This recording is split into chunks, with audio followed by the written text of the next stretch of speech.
आज जो दीक्षित शिष्य पधारे थे उन सबको कुछ शिक्षाएं दी और आई थिंक वो उस राह पर आगे बढ़े, ऐसी भगवान से प्रार्थना। आप सबके लिए परम आवश्यक एक बात अधिकांश देखने को मिलता है, जब भी हम लोगों के घर में अच्छा होता है तो हम कहते हैं ये मेरी मेहनत का नतीजा है, ये तो होना ही था, मैंने मेहनत बहुत की है। और जब भी बुरा होता है तो हम कहते हैं भगवान ने बहुत बुरा किया है, ऐसा भगवान को नहीं करना चाहिए था। तात्पर्य, अच्छा करें तो हम और बुरा करें तो भगवान। कितनी बड़ी मूर्खता है ये, कितनी बड़ी, जिस मूर्खता का कोई भी उदाहरण संसार में दूसरा नहीं मिलेगा। अच्छा करे तो मैंने किया और बुरा हुआ तो बोले भगवान ने किया। सच ये है कि बुरा भी तूने ही किया है और अच्छा भी तूने ही किया है।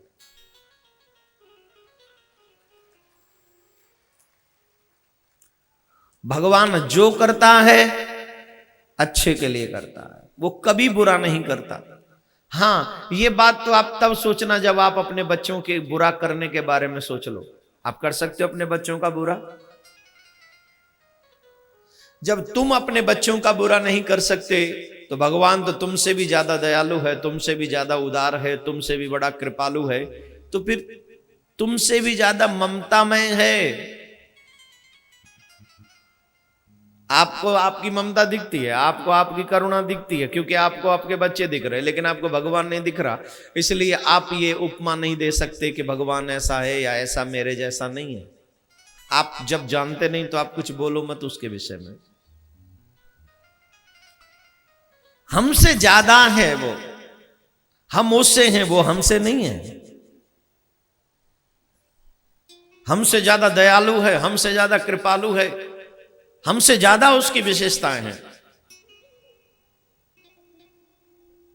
तो जब आप अपने बच्चों का बुरा नहीं सोच सकते तो भगवान आपका बुरा कैसे सोच सकता है? इसीलिए कहते हैं जो भगवान करते हैं अच्छा करते हैं, जब भी करते हैं अच्छा करते हैं। विश्वास करो, परमात्मा जो करता है वो भले के लिए करता है, सबका भला। हाँ, कई बार हमें लगता है कि हमारा नुकसान हो गया, मेरा काम ढीला चल रहा है, मेरे बच्चे मेरी बात नहीं मानते। और एक बात बताऊं, जब आपके बच्चे न माने आपकी बात तो ये बहुत अच्छी बात है, ये बुरी बात नहीं है, ये अच्छी बात है। आपके बच्चे अगर आपकी बात मानेंगे तो आपका मोह उनमें पड़ जाएगा, पड़ेगा कि नहीं बोलो? और जब बच्चे आपकी बात नहीं मानेंगे तो आपका मन उनसे उब जाएगा, उखड़ जाएगा। और जब आपका मन वहां से उखड़ जाएगा तो आपका मन इजली परमात्मा के श्री चरणार बिंदों में लग जाएगा। अब ये बात मेरी अच्छी नहीं लगेगी, क्यों? बोले हमें भगवान नहीं चाहिए, हमें भगवान से प्रेम नहीं चाहिए, हमें तो हमारे बच्चों की रिस्पेक्ट चाहिए। जी पापा जी, जी मम्मी जी, जी पापा जी, ये करते रहे, हमारा स्वर्ग तो यही है। मीन्स आप सिर्फ एक जन्म के बारे में सोच रहे हो, और जिस शब्द को मैं कह रहा हूं वो एक जन्म की बात नहीं है, वो तो 100 जन्मों की बात है, हजारों लाखों के जन्मों की बात है, 84 लाख जन्मों की बात है। तेरा मन अगर किसी में फंसेगा, तेरा मन अगर अटक जाएगा तो तू फिर आगे की बात सोच ही नहीं सकता। कैसे सोचेगा बोल? तू तो यहीं अटक जाएगा ना। एक भक्त है, बड़े भगवान के भक्त थे, बहुत बड़े भक्त थे। उनकी पत्नी बड़ी कर्कशा थी, बड़ी कर्कशा थी, बहुत लड़ती थी, इवन कई बार तो हाथ भी उठाती थी। एक बार क्या हुआ, वो कहीं बाजार से आ रहे थे तो सामने से कोई भक्त मिल गया, उनको 3 गन्ने पकड़ा दिए, ये लो। 2 गन्ने तो अपने दोनों बच्चों को बांट दिए। सुबह से शाम हो गई, कुछ मिला नहीं खाने को, पत्नी तमतमा रही थी, बड़ा गुस्सा आया। कहाँ चले गए थे, सुबह से खाने को कुछ नहीं है, ये नहीं है, वो नहीं है, बड़ा गुस्सा कर रहे थे। और जब गुस्सा कर रही थी उन्होंने कहा देवी देखो भगवान की कितनी कृपा है, हमको 3 गन्ने मिले। दोनों बच्चों को दे दिया, एक बाकी है, तुम खा लो, हम आज व्रत रखेंगे। उसने वो गन्ना छीना और अपने पति की पीठ पर जोर से मारा, बड़ी जोर से मारा, तुम ही खा लो। और जानते हो उस गन्ने के 2 भाग हो गए। और वो भक्त कहते हैं देवी तुम बहुत दयालु हो, तुम्हें पता था हम 2 प्राणी हैं और गन्ना 1 है, तो ऐसे नहीं, गन्ना 2 होने चाहिए, तो तुमने इतनी अच्छी सेवा कर दी, 1 में से 2 गन्ना कर दिए, चलो आधा तुम खा लो, आधा हम खा लो। अब मुझे ये नहीं पता कि आप किस बात पे ताली बजा रहे हो, मैं तो इस बात को कह रहा हूं। उन्हीं भगत जी से एक दिन भगवान ने पूछा कि एक बात बताओ, तुम्हारी इतनी पत्नी कर्कशा है, तुम्हें कभी कभी हाथ भी उठाती है, तुम्हें कभी गुस्सा नहीं आता?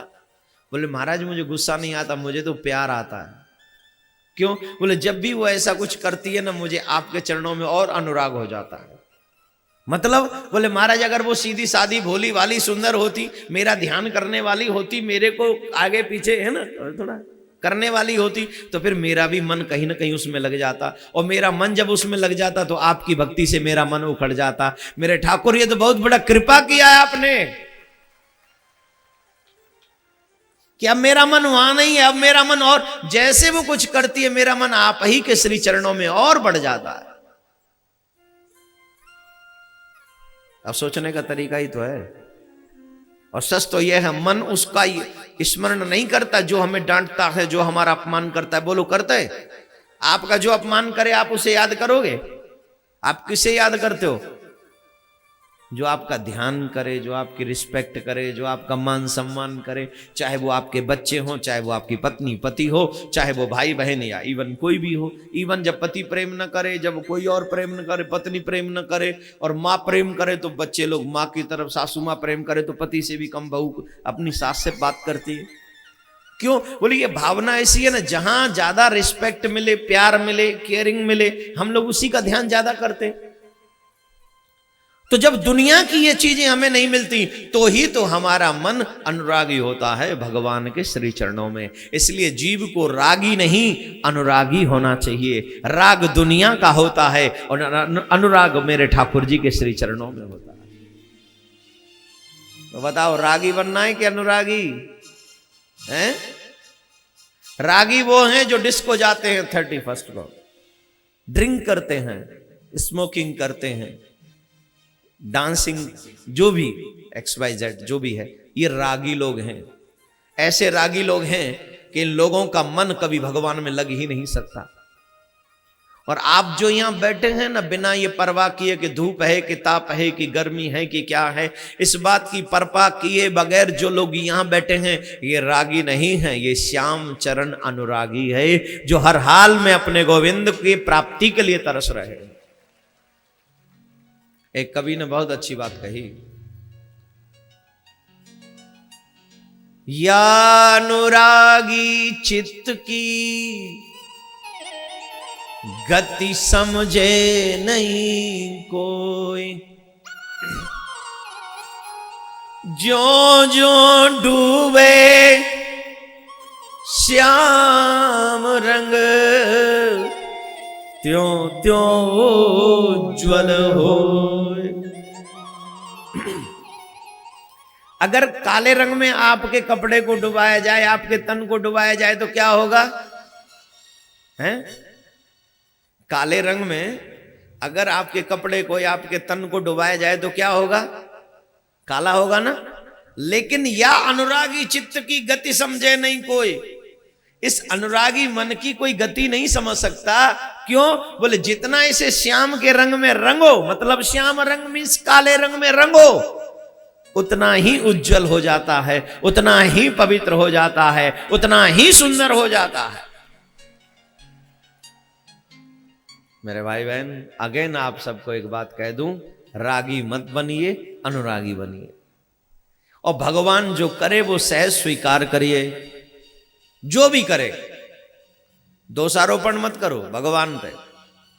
भगवान ने मुझे ये नहीं दिया, क्या करेगा लेके? तूने तो कुछ भी नहीं दिया। तू तो इस लायक भी नहीं था, शुक्र कर तुझे भगवान ने इंसान बना दिया, वरना तू इंसान बनने लायक था। जो इंसान मीट खाए वो इंसान बनने लायक है, बोलो।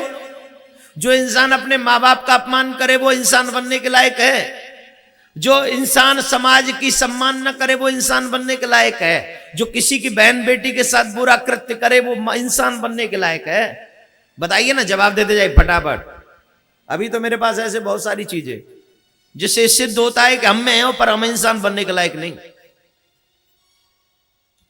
जो धर्म की निंदा करे क्या वो इंसान बनने के लायक है? जो कृष्ण की निंदा करे क्या वो धर्म के इंसान बनने के लायक है? क्या अपने गुरुजनों की निंदा करने वाला इंसान बनने के लायक है?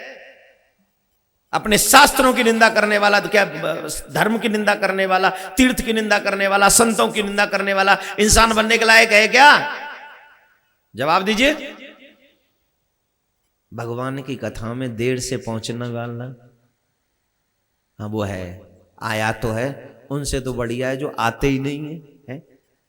तो हमें कितनी बुराइयां हैं जिससे सिद्ध होता है कि हम इंसान बनने के लायक नहीं। फिर भी ठाकुर जी की कितनी करुणा है कि हमें और कुछ योनि में डालने की बजाय दया करके कह दिया इंसान बन जा, कुछ अच्छा करियो, कुछ अच्छा करके आ जा, जिससे बेड़ा पार हो जाएगा। राधे राधे बोलना पड़ेगा, जोर से बोलना पड़ेगा। अब बताओ, रागी बनना है कि अनुरागी? रागी, अनुरागी। क्या बनना है? गोविंद के चरणों का अनुरागी।